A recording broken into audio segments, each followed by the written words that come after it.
pleasure this evening to introduce Mr. Mike Ullstrup from the Brown-Ullstrup Performing Arts Foundation. I know Mel and I have had the pleasure of working with Mike, Steve, and I think we've got some cast members here on hand tonight at various times, and so it's been a lot of fun. All of them are obviously very extremely professional and talented individuals, and it certainly comes as no surprise that the Brown-Ullstrup Performing Arts Foundation has been recognized many times both within the state of Wisconsin as well as nationally. One such performance was a radio show about the Japanese Americans at Lake Lawn, which won a first place award from the Wisconsin Broadcasters Association, as well as a Silver Division award from a national festival. In the background, I know some of us, all of us on the council got a little bit of a backdrop as to this story, but for those that are here this evening or watching at home, to give you a little bit of backdrop on this story and ultimately how it connects to Delavan. In 1942, President Roosevelt issued Executive Order 9066, which ordered the removal of any person with at least 1/16th Japanese ancestry on the western coast of the United States into internment camps. In 1943, one of the then owners of Lake Lawn Resort, Jay Reeder, sponsored Henry Tugru of Minnedoka intern camps in Idaho, and made him a pastry chef right here in Delavan at Lake Lawn, then Lodge, now Resort. This was the start of a great chapter of Lake Lawn history, as many more Japanese Americans left the camps to join George and become part of the Lake Lawn family.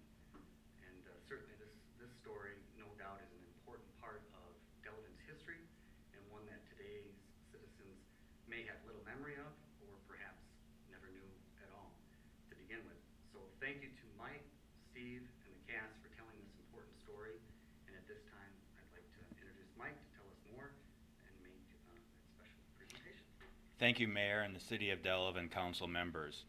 Steve Brown and I have been writing and producing radio shows for event at Lake Lawn Resort for several years now. Many of these shows are about Delavan, and it has been so interesting to learn about the truly rich history of the city and the surrounding area. We have been amazed at learning the stories of the Indian burial mounds, the circuses, the wall dogs, the history-laden shops on your main street, and of course, poor Juliet the elephant. And we keep finding more stories. And that's how we found out about the Japanese American internees who found a home here in Delavan. We stumbled across the story in a book about Lake Lawn Resort. We thought this would make a great radio mystery, and all we needed was some more information.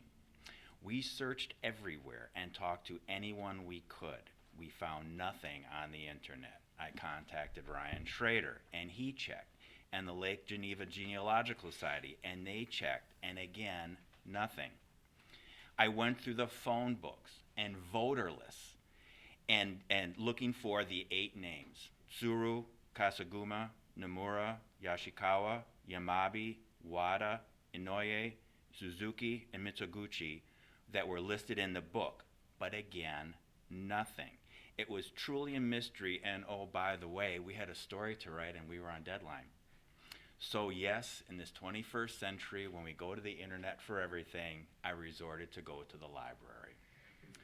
The librarian here in town was very helpful and showed me a couple of the drawers and bookcases with all kinds of old documents and maps and such. I went to the bookcase, and what do I find? High school yearbooks from the 1940s. And there they were, the children of those Japanese Americans. Of course, and joined Spanish club and bowling club and forensics. And when the war was over, many moved back home to the West Coast.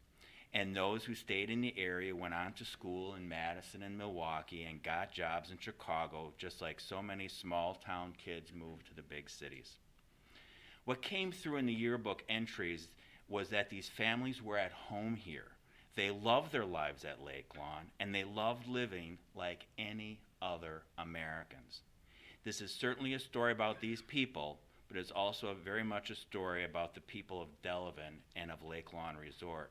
The owners of Lake Lawn got those people out of the stark and dreary camp at Minnetonka, Idaho, to live on beautiful Delavan Lake where their kids could swim and ride their bikes and explore. And the people of Delavan welcomed and befriended fellow citizens whom the federal government insinuated could actually betray their own country.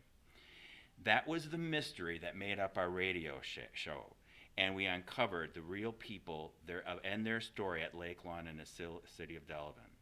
This broadcast was recognized by the Wisconsin Broadcasters Association with a first place award for Best Significant Community Impact.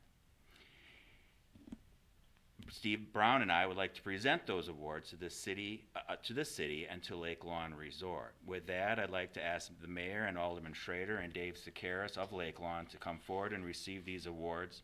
We also ask that this story not be forgotten. Thank you. So, Mayor. David.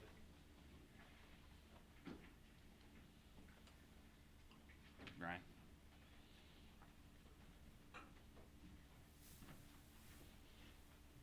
Thank you, Mayor. This is on behalf of Brown-Ullstrup Productions. I'd like to present these awards to you, David. Thank you for your rich history of Lake Lawn Resort.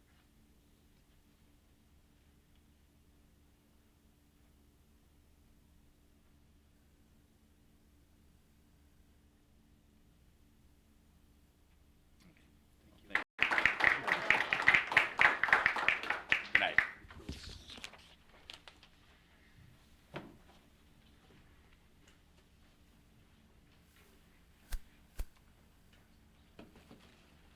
I did bring some extra programs from that broadcast. If you would like to learn more